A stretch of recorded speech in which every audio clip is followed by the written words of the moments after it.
Selamat pagi, Pak. Terima kasih.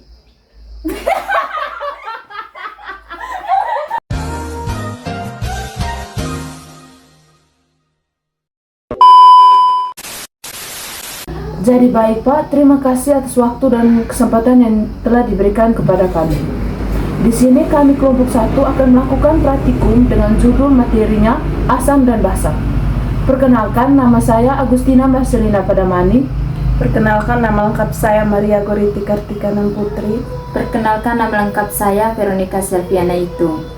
Jadi langsung saja di sini kami akan menunjukkan bahan dan alat yang akan kami melakukan praktikum.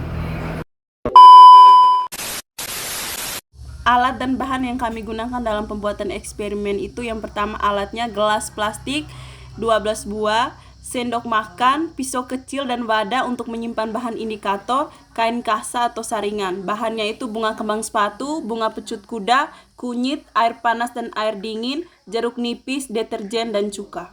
Tujuan dalam eksperimen asam dan basa yang kami gunakan itu yang pertama untuk mengamati perubahan warna yang terjadi pada indikator alami saat bereaksi dengan larutan asam seperti jeruk nipis dan cuka, dan basa itu deterjen. Yang kedua, untuk mengetahui manfaat sifat asam basa dalam kehidupan sehari-hari, khususnya dalam penggunaan bahan rumah tangga.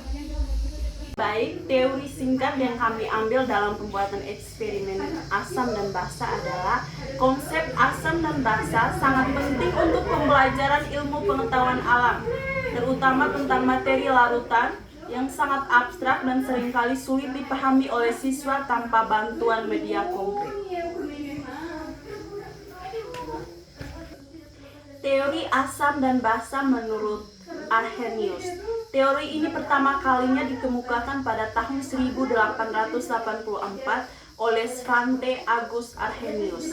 Menurut Arrhenius, definisi dari asam dan basa yaitu yang pertama, asam adalah senyawa yang jika dilarutkan dalam air melepaskan ion H+. Basa adalah senyawa yang jika dilarutkan dalam air melepaskan ion OH-. Pada larutan asam, indikator biasanya akan menunjukkan warna merah atau jingga, sedangkan pada larutan basa, indikator akan berubah menjadi hijau, biru, atau ungu. Perubahan warna inilah yang menjadi dasar untuk menentukan apakah suatu larutan bersifat asam, basa, atau netral. Beberapa tumbuhan memiliki zat pewarna alami yang dapat digunakan sebagai indikator asam basa. Salah satu pigmen yang umum dijumpai adalah antosianin yang terdapat pada bunga berwarna merah, ungu atau biru, seperti bunga kembang sepatu dan bunga pecut kuda. Antosianin akan memberikan warna merah pada suasana asam dan berubah menjadi hijau kebiruan pada suasana basa. Selain itu, tumbuhan kunyit mengandung kurkumin, yaitu pigmen berwarna kuning yang juga peka terhadap perubahan pH. Kurkum biasanya tetap kuning pada Kurkum biasanya tetap kuning pada larutan asam, tetapi akan berubah menjadi coklat kemerahan pada larutan basa. Larutan deterjen. Di sini ada 3 cup. Setiap cup itu terisi 3 sendok makan. Jadi yang kedua itu larutan jeruk nipis. Jadi di sini juga ada 3 cup. Setiap cup itu terisi 3 sendok makan takarannya.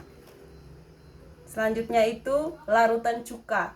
Di sini juga ada 3 cup larutan cuka. Jadi setiap cup itu terisi 3 sendok makan takarannya.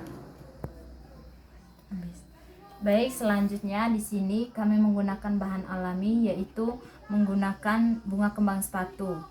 Lalu yang kedua ada larutan kunyit yang sebelumnya kami sudah parut. Setelah itu ada juga bunga pecut kuda yang akan menjadi Bahan utama. potong dulu. Ya, Pak. Di sini juga ada bunga pecut kuda yang menjadi bahan eksperimennya. Lalu di sini ada air dingin terus dengan air panas untuk dilarutkan ke dalam bunga pecut kuda. Baik, waktu selanjutnya kami akan memulai mencampuri bunga pecut kuda dengan air panas.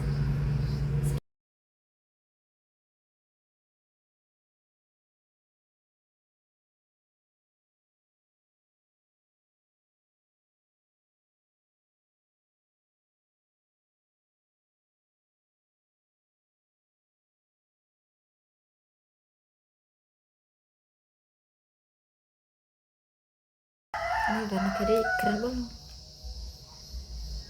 Oh, ketik peras dulu. Jatuh lagi sini. Iya.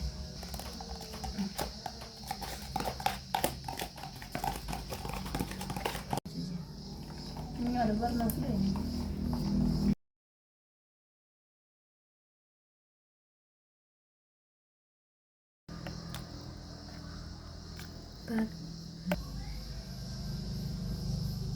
Konsentrasi Ipin, konsentrasi. Isinya agak banyak supaya apa tuh? Peras dia. Coba selebihnya. Cukup 1 sendok saja. Ini setengah saja.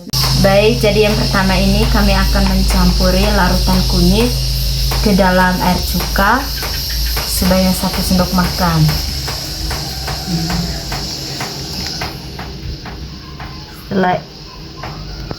Setelah itu yang kedua, larutan kunyit 1 sendok makan ke dalam campuran air jeruk. Lalu yang ketiga, di dalam larutan air rinso. Jadi baik, selanjutnya ini ada larutan kembang sepatu, bunga kembang sepatu. Jadi 1 sendok makan. Yang pertama itu di larutan cuka. Ini kan kunyitnya. Yang kedua itu di larutan jeruk nipis. Yang ketiga itu di larutan deterjen. Wow, bubur hitam ya. Jadi selanjutnya itu larutan pecut kuda.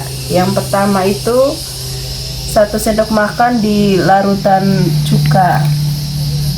Wah, langsung berubah Pin. Yang kedua itu 1 sendok makan di larutan jeruk nipis. Yang ketiga itu di larutan deterjen. Wow, OMG, luar biasa sekali, bravo. Kita atur kembali. Iya, Jadi baik, ini adalah larutan kunyit. Jadi ini hasilnya sudah dicampur dengan larutan cuka.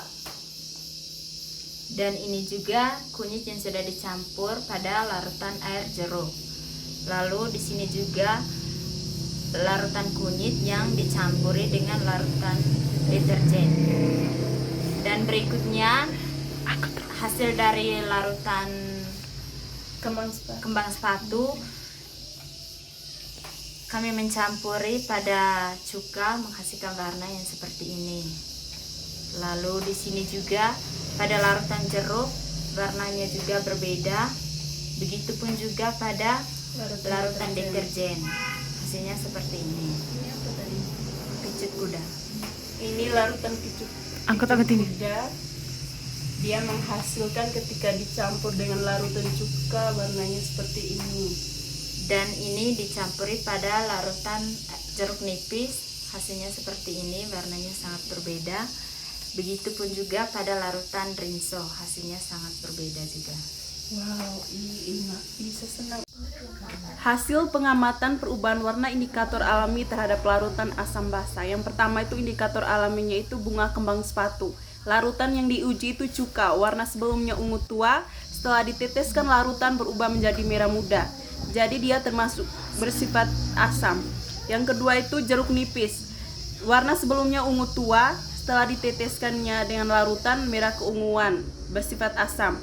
Deterjen, warna sebelumnya ungu tua, diteteskan larutan berubah menjadi hijau kebiruan, bersifat basa. Indikator yang kedua itu bunga pecut kuda. Larutan yang diuji itu cuka, warna sebelumnya itu ungu muda, setelah diteteskan itu berwarna merah muda, bersifat asam. Yang kedua itu jeruk nipis, warna sebelumnya itu ungu muda, setelah diteteskan merah keunguan, bersifat asam. Yang ketiga itu deterjen, warna sebelumnya itu ungu muda, setelah diteteskan berwarna hijau kebiruan, bersifat basa. Indikator yang ketiga itu kunyit. Larutan yang diuji cuka. Larutan yang diuji itu cuka. Warna sebelumnya itu kuning, setelah diteteskan itu tetap kuning, bersifat asam. Yang kedua itu jeruk nipis, warna sebelumnya itu kuning, setelah diteteskan itu juga tetap kuning, bersifat asam. Yang ketiga itu deterjen, warna sebelumnya kuning, setelah diteteskan itu coklat kemerahan, bersifat basah. Jadi, kesimpulan yang dapat kami ambil itu, berdasarkan hasil eksperimen uji asam basa menggunakan indikator alami dari tumbuhan, dapat disimpulkan bahwa ekstrak bunga kembang sepatu, bunga pecut kuda, dan kunyit dapat berfungsi sebagai indikator alami asam dan basa karena ketiganya mengalami perubahan warna ketika dicampurkan dengan larutan yang berbeda pH-nya. Pada larutan asam seperti cuka dan jeruk nipis, indikator bunga mengalami perubahan warna menjadi merah atau merah muda, sedangkan kunyit tetap berwarna kuning. Pada larutan basa seperti deterjen, indikator bunga berubah menjadi hijau kebiruan dan kunyit berubah menjadi coklat kemerahan. Hasil percobaan menunjukkan bahwa cuka dan jeruk nipis bersifat asam, sedangkan deterjen bersifat basa. Dengan demikian, indikator alami dari tumbuhan dapat digunakan untuk menentukan sifat asam, basa atau netral suatu larutan secara sederhana dan ramah lingkungan. Mengetahui sifat asam dan basa sangat bermanfaat dalam kehidupan sehari-hari, terutama untuk memahami fungsi bahan rumah tangga seperti deterjen, cuka dan jeruk nipis, serta membantu menggunakan bahan-bahan tersebut dengan aman dan bijak. Inilah laporan hasil kegiatan praktikum dari kami. Sekian dan terima kasih.